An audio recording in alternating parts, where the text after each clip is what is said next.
আসসালামু আলাইকুম। প্রিয় শিক্ষার্থীরা, তোমরা জানো যে তোমাদের শিক্ষা কারিকুলাম কিন্তু এখনও পরিবর্তন করা হয়নি। তবে তোমাদের শিক্ষা কারিকুলাম অতি দ্রুতই পরিবর্তন করা হবে বলে আমি মনে করছি। কারণ আজকে তোমাদের শিক্ষা উপদেষ্টা ওয়াহিদ উদ্দিন মাহমুদ একটি ব্রিফ করেছেন এবং যেখানে তিনি বলেছেন এই শিক্ষা ব্যবস্থা তোমাদের জন্য কার্যকর হবে না বা কার্যকর হবে না বলে তিনি মন্তব্য করেছেন।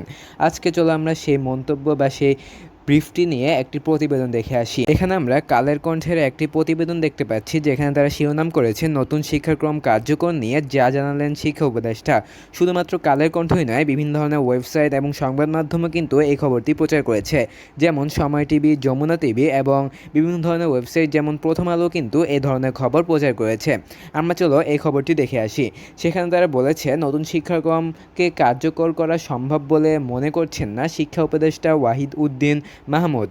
আজ রবিবার 18 আগস্ট সচিবালয়ে শিক্ষা মন্ত্রণালয়ের নিজ কার্যালয়ে এই কথা জানান তিনি। এখানে আরও বলা হয়েছে, ওয়াহিদুদ্দিন মাহমুদ বলেন, নতুন শিক্ষাক্রমকে কার্যকর করা সম্ভব বলে আমি মনে করছি না। সাময়িক সময়ে আগের শিক্ষাক্রমে ফিরে যাওয়ার চেষ্টা করব, কিন্তু সেটা ধাপে ধাপে।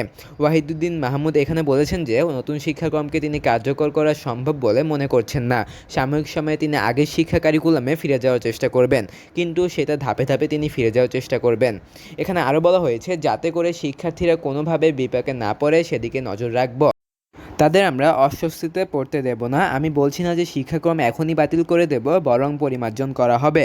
তিনি এখানে বলেছেন যে কোনো ধরনের শিক্ষার্থী যেন বিপাকে না পড়ে কিংবা অস্বস্তিতে না পড়ে সেদিকে তিনি খেয়াল রাখবেন বা নজর রাখবেন।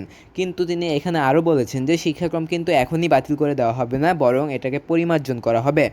উপদেষ্টা এখানে আরও বলেছেন যে নতুন শিক্ষাক্রম বাস্তবায়ন করা কঠিন, তাই আগের পদ্ধতিতে ফেরার চেষ্টা করব। আগেরটাতে ফিরে গেলেও আমরা এমনভাবে ফিরে যাব না যে বর্তমানটার সঙ্গে মিল থাকবে না।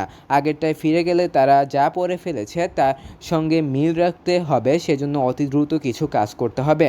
তিনি এখানে মূলত বলেছেন যে তোমাদের আগের কারিকুলামে ফিরে যাওয়া হবে, কিন্তু আগের কারিকুলামে ফিরে গেলেও তোমাদের বর্তমান কারিকুলামের সঙ্গে মিল রেখে কিন্তু তোমাদের আগের কারিকুলাম ফিরে যাওয়া হবে।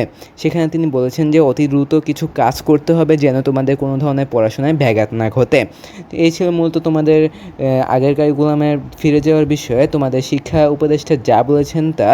এর পরবর্তী ভিডিও দেখার আমন্ত্রণ জানিয়ে আজকের মতো এখানে শেষ করছি। ধন্যবাদ সবাইকে।